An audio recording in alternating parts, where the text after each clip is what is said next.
What is up, Wanderers? It is time for another One Take bag review, and this time I've got something really cool for you. We are talking about a bag that, believe it or not, I bought at a gas station. All right, are you ready? This backpack is from Yukon Outfitters, and it is their Gray Theory backpack. I bought this thing at Buc-cee's, which is, if you don't know, it's a super large gas station chain. But Yukon Outfitters is a brand that is made in Tennessee. If you follow them on Instagram, just Yukon Outfitters. And I wanted to walk through this bag for you because, believe it or not, I bought a bag at a gas station and I think it's really good. So let's check it out. You guys know what we do here.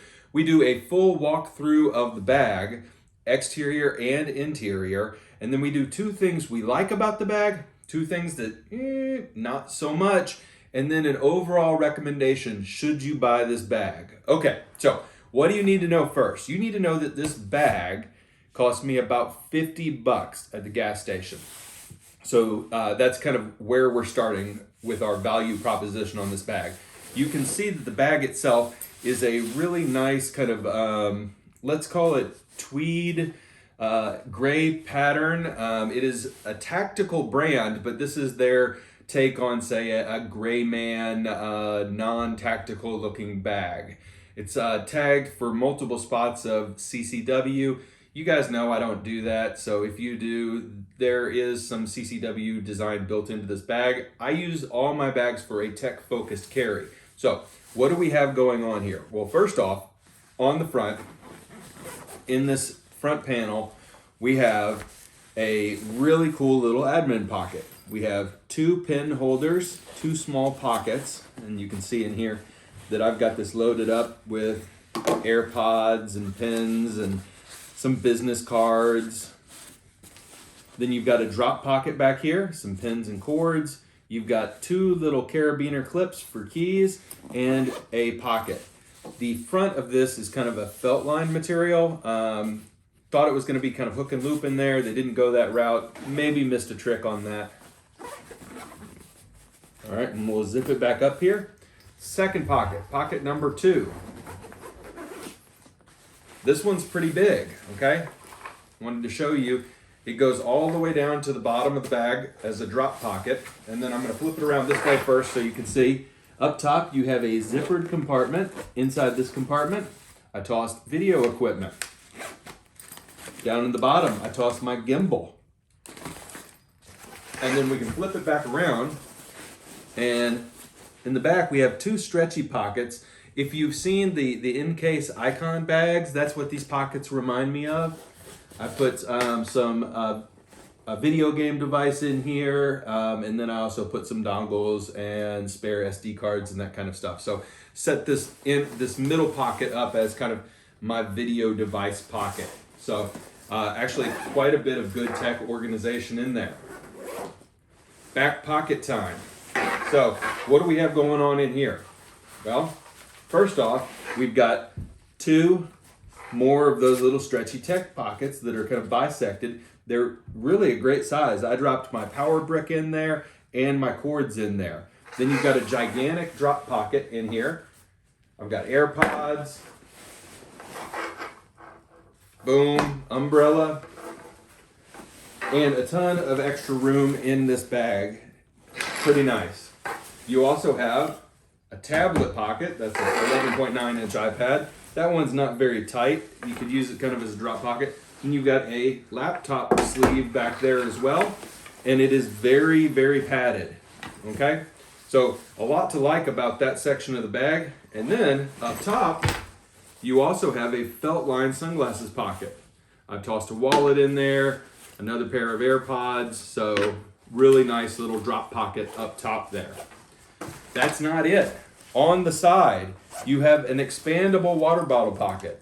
So you can unzip this on the side here, and you can expand the water bottle pocket, put a larger water bottle in. I've used it just for a battery pack.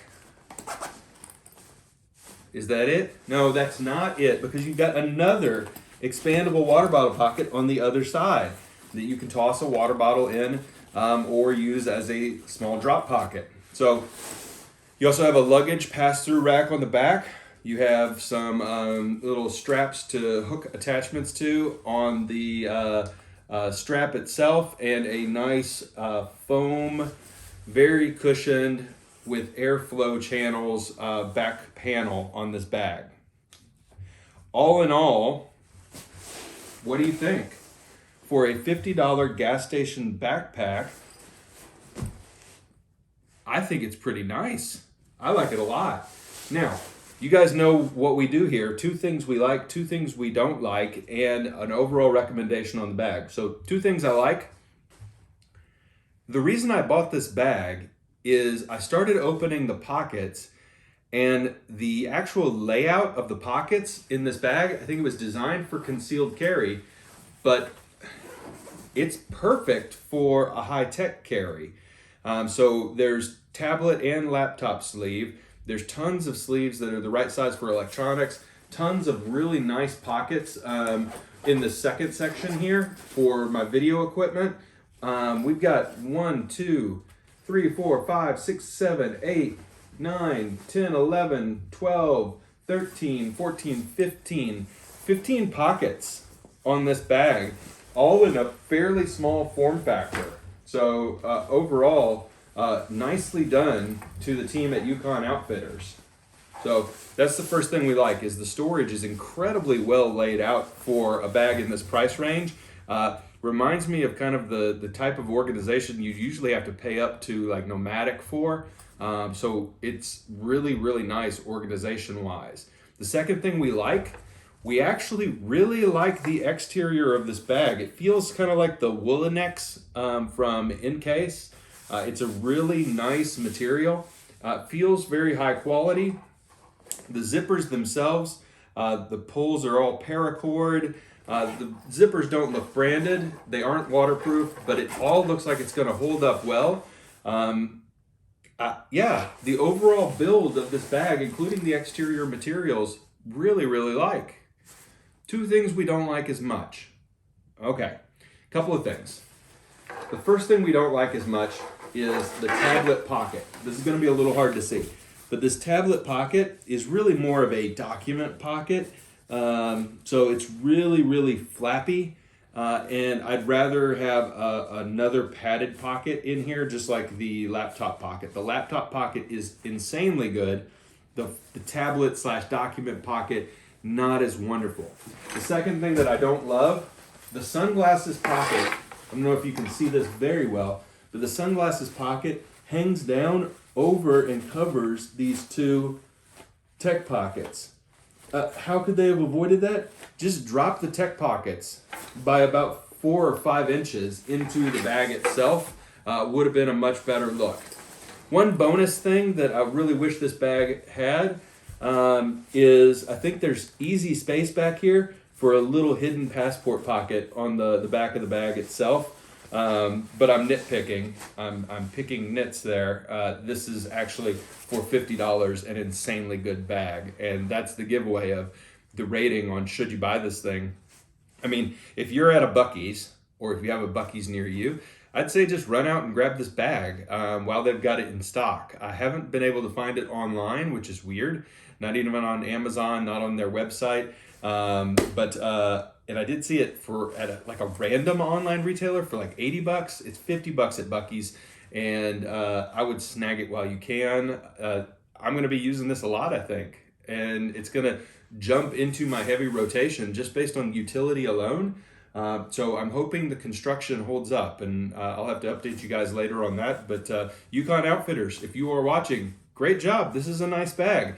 And I think you've maybe got a little bit of a play here into tech. I know that most of your stuff is tactical, but I think you may have a play into more tech-focused world. I think this bag plays well in that arena. So everybody, thanks for watching. If you liked this, wait a minute. I know what you're thinking. What is this? I'm going to do a separate video on this. Don't worry. I just wanted to tease it. And you can see this Kangatech sweet bandolier bag on another review. So everybody, subscribe. You'll see that video. You'll see a lot more. Thanks so much for watching. We'll see you next time.